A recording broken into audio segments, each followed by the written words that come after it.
ये दुनिया हर पल बदलती है, पर जो नहीं बदलता वो हैं घटनाएं, और मैं इन सभी घटनाओं का साक्षी। मैं हूं आकाश। मैं वो आंख हूं जो अपलक सब कुछ देखती है। मैं आपको अंधे धृतराष्ट्र के बेटे दुर्योधन और पांडवों के भीतर चल रहे महाभारत की कहानी सुनाने आया हूं। दुर्योधन जो जीवन भर पांडवों का दुश्मन बना रहा। नहीं, ये दुश्मनी बेवजह नहीं थी। बताइए, उसके पिता को गद्दी नहीं मिली हस्तिनापुर की सिर्फ इसलिए क्योंकि वो अंधे थे।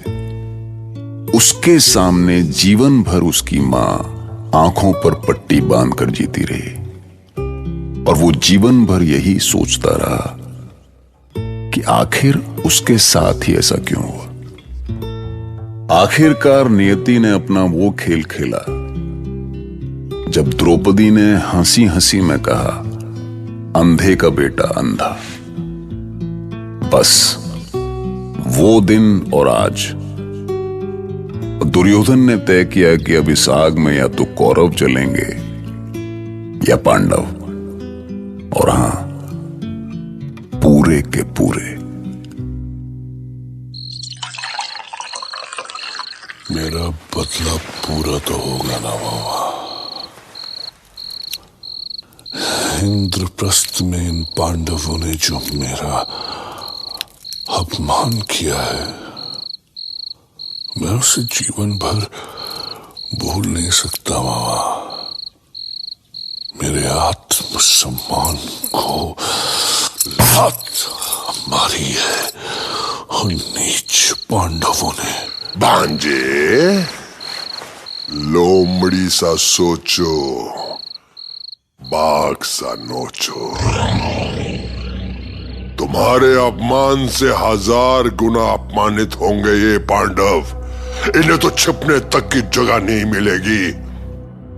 मामा ने अभी पूरे पासे ही कान खोले, जीवन भर सर नहीं उठा सकेंगे ये सब बोले। लेकिन मामा, मैं उस द्रुपद कुमारी पांचाली से बदला कैसे लूं? उसकी वो हंसी मामा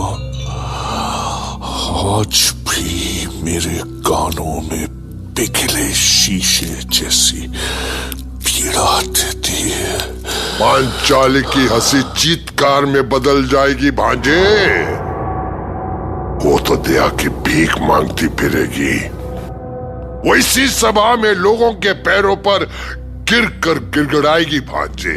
बस बस मेरे इशारों को समझते रहना।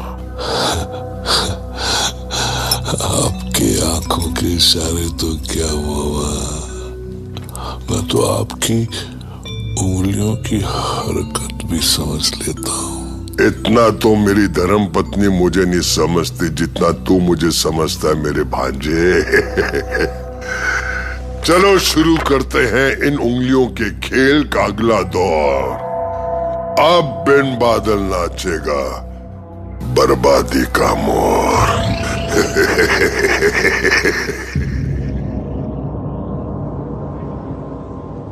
युधिष्ठिर महाराज अपने 2 छोटे भाइयों नकुल और सहदेव को तो आप हार ही चुके हैं, पर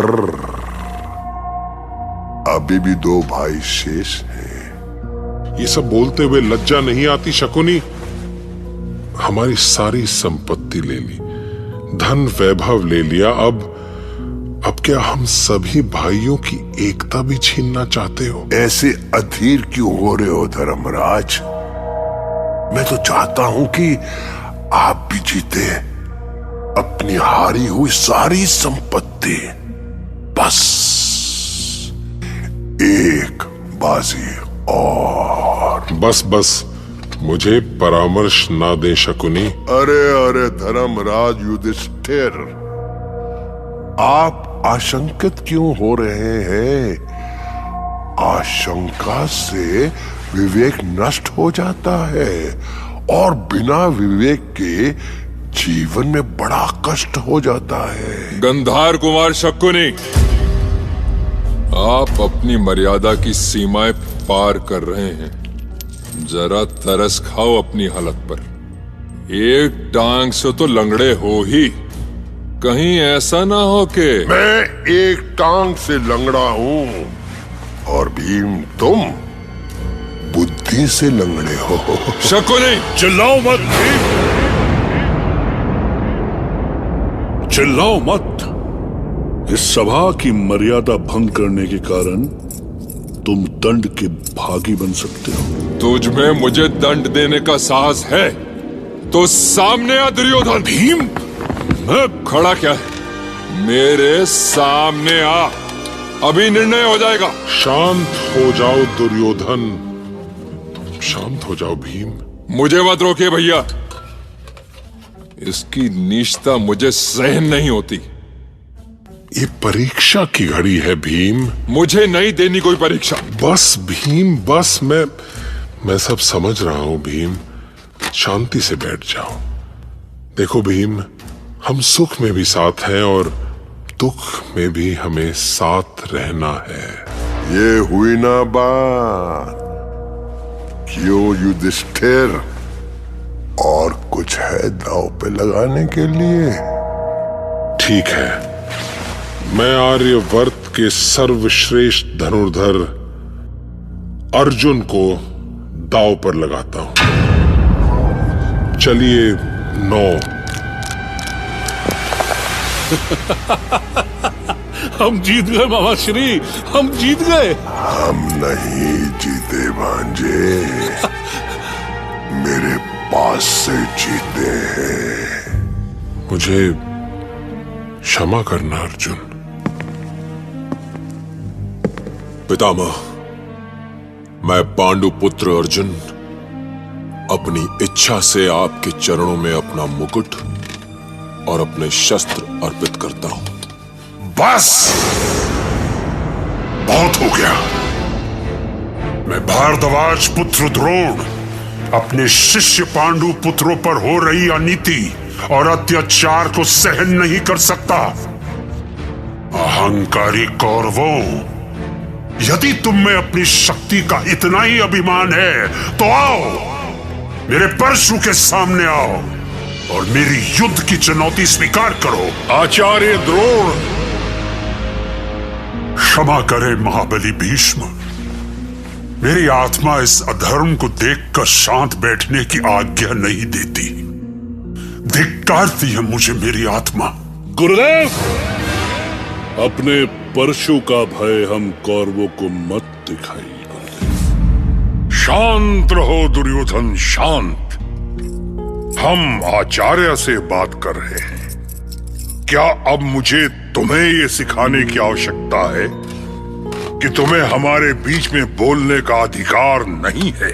क्षमा करें पितामह, लेकिन ये सभा वार्ता के लिए नहीं, द्यूत क्रीड़ा के लिए बुलाई गई है।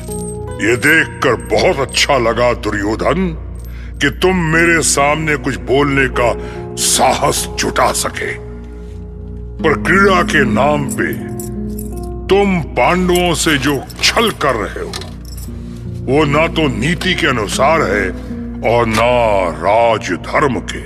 आप इसे अभी और इसी समय अनैतिक घोषित करें पितामह। हम विवश हैं आचार्य।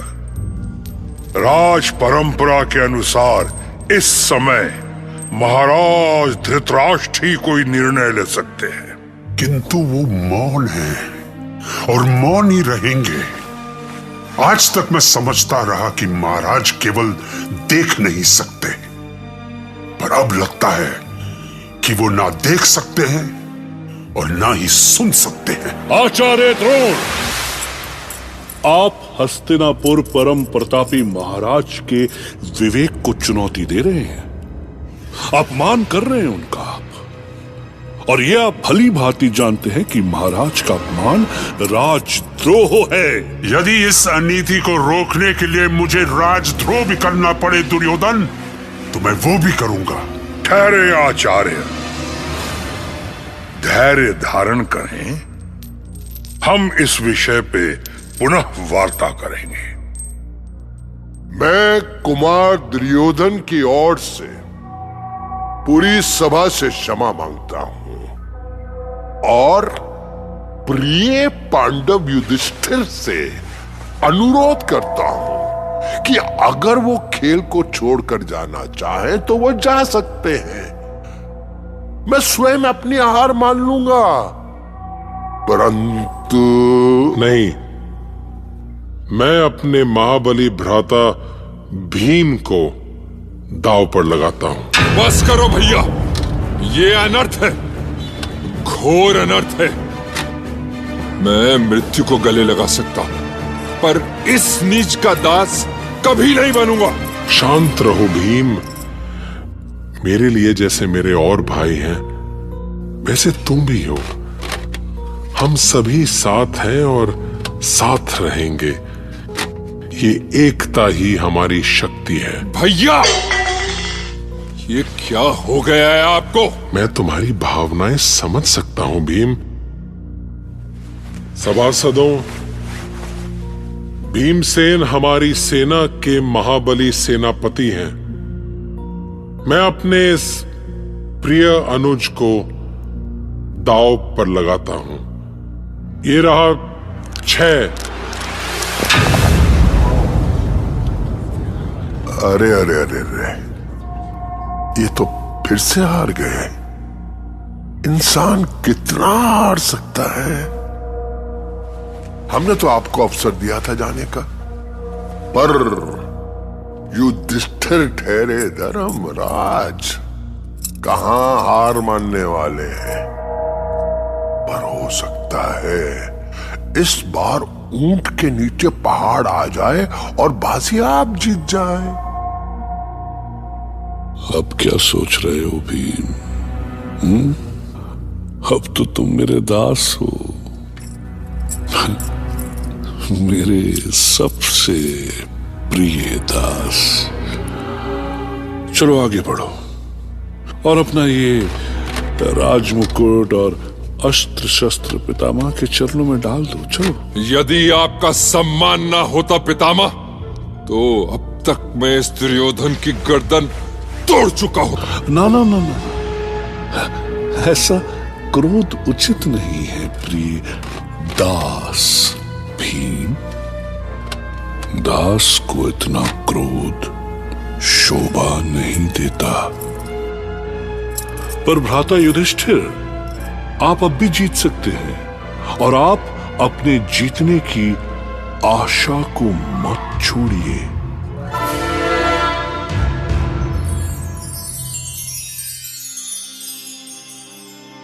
अब कैसी आशा, कैसा विश्वास निहारिका। पांडवों ने केवल स्वयं को दांव पर नहीं लगाया, वो अपनी आशा, अपना विश्वास भी हार चुके हैं। और धर्मराज अब भी दांव लगाने के लिए बैठे हैं, जबकि उनके पास तो कुछ भी नहीं बचा।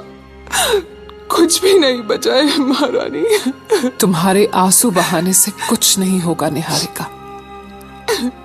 वो धर्मराज हैं, वो जो चाहेंगे वही होगा और हमें उसके लिए तैयार रहना होगा। क्या आप कुछ भी नहीं कर सकती महारानी? वो आपकी हर बात मानते हैं, क्या आप उन्हें रोक नहीं सकती? नारी जितनी तन की सीमाओं में बंधी है, उससे अधिक मन की सीमाओं में बंधी है निहारिका।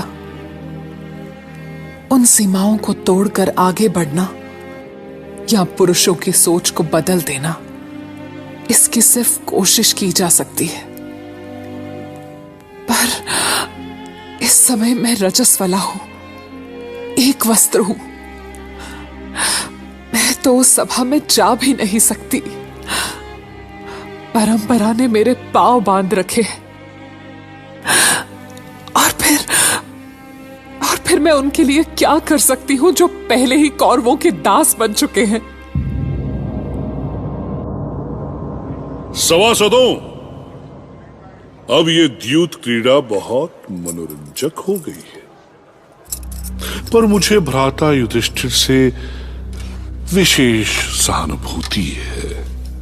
मैं चाहता हूं कि उनकी हारी हुई संपत्ति पुनः उनके पास वापस चली जाए। पर यह तो तभी हो सकता है ना जब वो खेलते रहे। कितनी बड़ी बात की है भांजे, और सारी दुनिया अच्छी तरह से जानती है कि हम बहुत दयालु हैं। मैंने सोच लिया है कि यदि वो एक बार भी जीत गए तो उन्हें रहने और खाने का स्थान वापस लौटा दिया जाएगा। इस कृपा दृष्टि की कोई आवश्यकता नहीं है शकुनी।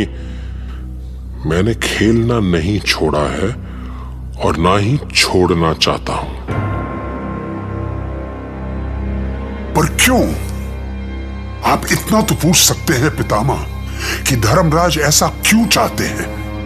खेल क्यों नहीं छोड़ना चाहते?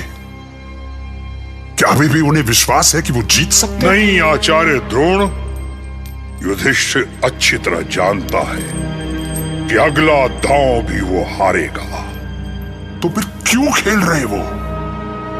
मैंने इन पांडवों को जीतने की युद्ध कलाएं सिखाई है।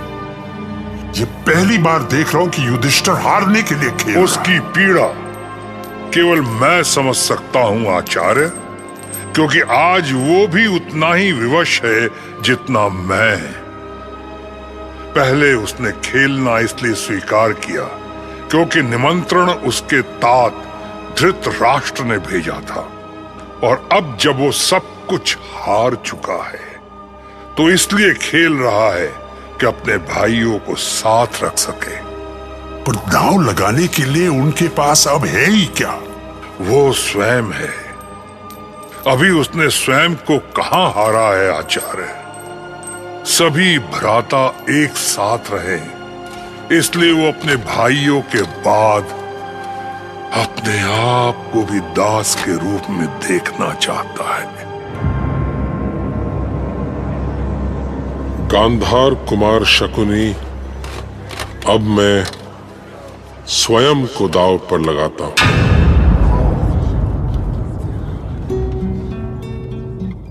अब देखिए, एक महाभारत जो धर्मराज युधिष्ठिर के मन में चल रही थी, उसे पितामह भीष्म भी देख रहे थे।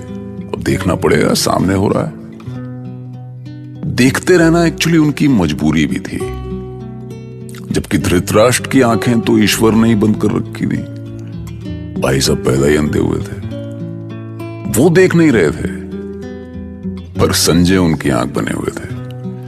अब ये समझना बहुत मुश्किल था कि ये सब देखकर वो खुश हो रहे हैं या दुखी हो रहे हैं। कोई नहीं समझ पा रहा था कि खुद को हारने के बाद युधिष्ठिर अब और क्या दांव पर लगाएंगे, जबकि उनका हारना तय था। Because Shakuni was there with the whole bag of his tricks. सुनते रहिए महाभारत।